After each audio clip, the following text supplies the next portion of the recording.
They all suspect unless they cutting checks, and they give me respect from the get-go, no less. Cause I'll unfriend all of them. Unfriend all of them. I'll unfollow all of them. Delete all of them. Class of 1997.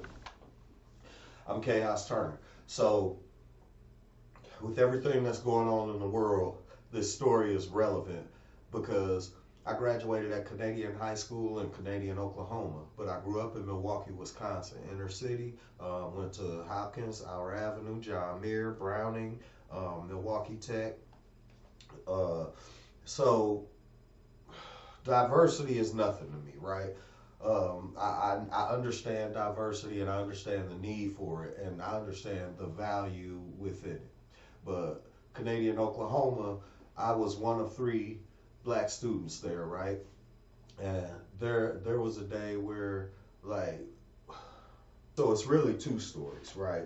My first day of school there, being one of 3 black students, the girl gave me her phone number, blah, blah, blah. That's cool. I called her that day. She said, oh, my boyfriend said that I'm a in-lover because I gave you my phone number and I was cool being nice to you. And I was like, oh, really? And she was like, yeah, I'll call him on 3-way. And this was when 3-way calling was a big thing on the landline. You still had landline, stuff like that. Cool. Okay. But anyway, so she called this dude and he answered the phone and the first thing he said was, are you still a lover? I just hit the clicker, and then I hung the phone up, you know what I mean? I didn't want her to get caught up or nothing like that, but I'm like, I'm bombing on them as soon as school starts. I ain't tell nobody nothing. We get to school the next day. I put my stuff in my locker. Mind you, this is my senior year of high school, and so I'm a star athlete. Like I ended up being voted the most athletic that year in the yearbook, and I only played basketball.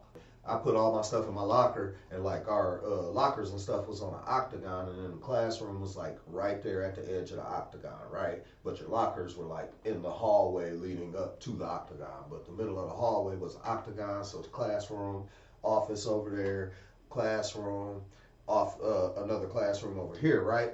Just tunnel vision. I'm waiting to see this one face, and as soon as I saw dude, I shut my locker, I turned around and just mink. I hit him one time and he kind of stumbled and I just mink, gave him 2 more. And he stumbled straight into the office and just sat down in the office like, oh. I turn around like, yeah. And I'm looking at this 6'5" algebra teacher and he's like, hey, you might as well go in there too. And so I go into the office and I sit down, principal get us into the office. He gets prepared and he's like, so what's going on? He asked dude first, he's like, what's going on? He goes, I'm not even going to say nothing because I know Corey is intelligent and he's the best basketball player we got in the school. So anything I say, he's just going to debunk it and come up with something better and you're not going to listen to me. And so our principal was like, okay, 3-day suspension. And then he asked me what happened, and I explained the entire story. You know what I mean? I told him, you know, hey, I heard a racial epithet, and although it wasn't directed at me, I knew the sentiment was there, so I figured I'd handle it now rather than later, blah, blah, blah. And so while I'm telling them that, they're like, okay, cool, you can take 3 swats or you can take a 3-day suspension, because corporal punishment was still a thing in Oklahoma at the time. And so I'm like, all right, man, I'll take the 3 swats. Like, I done had my ass whooped by my mama. Like, my mama, like, you're not... Your ass whooping ain't touching that. Anyway, so I selected 3 swats, and they're like, they're gonna be love taps, and literally they were. Like they ain't even hit me 3 times, right? And he had called my coach in to witness this. My varsity basketball coach, the principal, sitting there, and they're like, okay, now that all this is over, we just want to know, and we don't want to stereotype you, but we heard that if one of you gets into it, all of you get into it.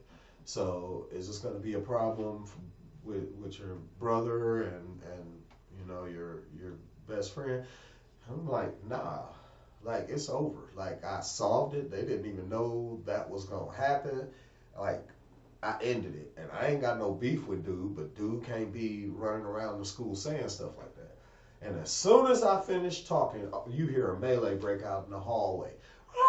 Just everybody yelling. And so the principal obviously get up, runs out in the hallway. My coach is like, I gotta help. So he runs out in the hallway and I'm just left there staring.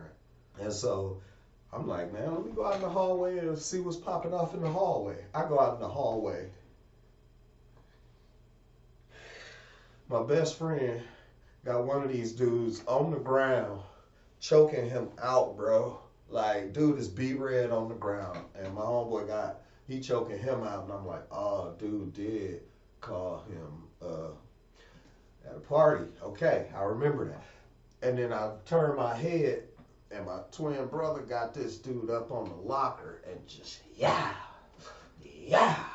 got him by his throat, yeah. And I'm like, God, I just lied to these folks in their face.